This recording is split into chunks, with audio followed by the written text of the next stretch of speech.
मस्साजोग येथील संतोष देशमुख यांच्या हत्या प्रकरणामध्ये सध्या त्यांच्या कुटुंबियांकडून अन्नत्याग आंदोलन केलं जाते आणि यामध्येच एक महत्त्वाचं यश आहे ते या कुटुंबियांना मिळालेलं आहे।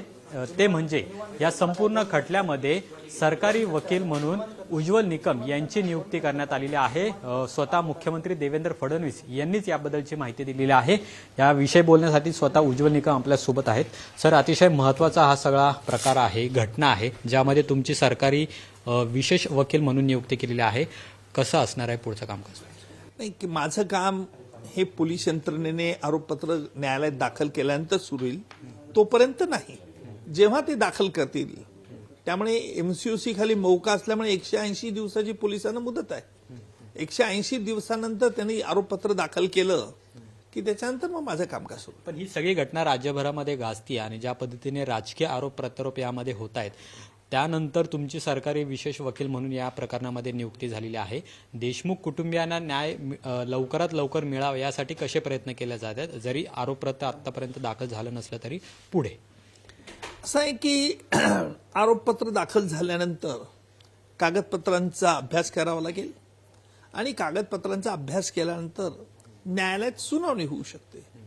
त्यामुळे आरोपीतर्फे युक्तिवाद, आमच्यातर्फे युक्तिवाद हे सुरू होईल आणि त्याच्यावरती चार्ज ठेवण्याची प्रक्रिया असते गुन्हेगारांवर, आरोपींच्या विरुद्ध तो चार्ज फ्रेम केला जाईल आणि मग न्यायालयात पुराव्याचं कामकाज सुरू होईल। याआधी सुद्धा महाराष्ट्रातील अनेक महत्त्वाच्या केसेस ज्या आहेत त्याच्यामध्ये तुमची विशेष वकील म्हणून नियुक्ती करण्यात आलेली होती, यामध्ये सुद्धा आता नियुक्ती करण्यात आलेली आहे। काय आव्हान असेल तुम्ही?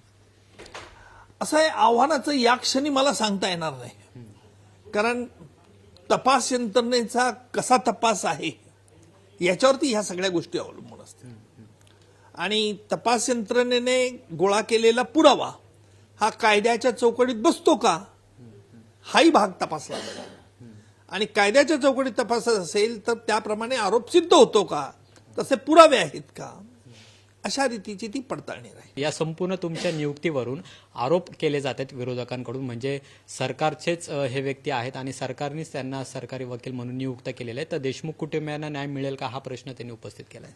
असं आहे की त्यांना कायदा फार जास्त कळत नाही, म्हणून दुर्दैवाने असे आरोप, ते बेलगाम आरोप, बेछूट आरोप करतात। सरकारी वकील हा फक्त सरकारचा नसतो हे त्यांना कळत नाही, हे मोठं दुर्दैव आहे।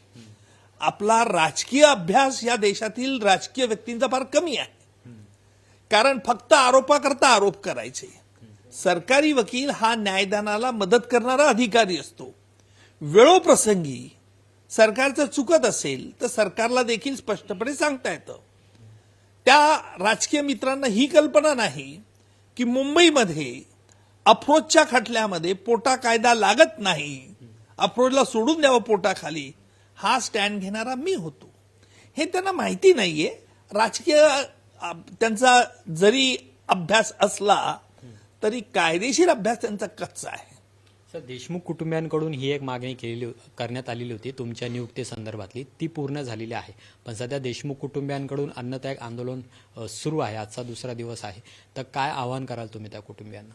नाही, मी एवढंच आपल्या मार्फत आवाहन करेल की आपण अन्नत्याग सोडावा। आपली जी प्रमुख मागणी होती की माझी नियुक्तीची, ही मागणी निश्चित सरकारने मंजूर केली आहे। आपल्या इतर काय मागण्या आहेत त्याचा सरकार विचार करेल, तपास यंत्रणा विचार करेल, परंतु प्रामुख्याने त्यांची जी माझ्या नावाबद्दलचा आग्रह होतो आणि म्हणून या खटल्यामध्ये मी सुरुवातीला यायला एवढ्याच करता तयार नव्हतो, कारण मग अशी आपण बोलल्याप्रमाणे काही राजकीय शक्तींना सरकारने कुठलंही पाऊल उचललं की त्याच्यावर टीका करण्याची सवय आहे आणि त्याच्यामुळे मी याच्यात येणार नव्हतो। परंतु ज्या वेळेला माझ्या नावाकरता, माझ्या नियुक्तीसाठी लोक उपोषणाला बसतात, मत्स्याजोगच्या लोकांचा अतूट विश्वास माझ्यावरती ठेवतात, त्याच्यानेच मी व्यथित झालो खरं। आणि म्हणून मी कालच मुख्यमंत्र्यांना रात्री कळवलं की माझी संमती आहे, त्याप्रमाणे त्यांनी तातडीने कार्यवाही केली। म्हणून माननीय मुख्यमंत्री महोदय आणि मत्स्याजोगचे संपूर्ण ग्रामस्थ आणि तेथील आमदार यांचा मी आभारी आहे, कारण त्यांनी जो अतूट विश्वास माझ्यावरती ठेवलाय त्याबद्दल मी आभारी आहे। कॅमेरामन योगेश केळापुरेसह अमोल धर्माधिकारी, लोकशाही मराठी, पुणे।